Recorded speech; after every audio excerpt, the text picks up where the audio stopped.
You ask Tiger to solve. This deals with linear equations with one unknown.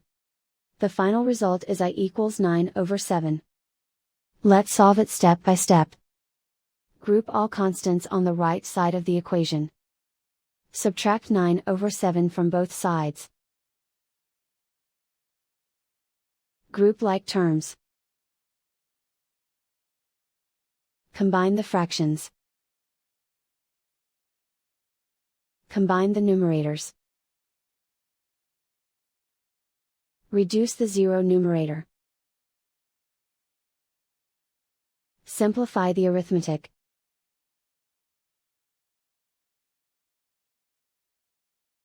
Convert the L into a positive number. Multiply both sides by -1. Remove the ones.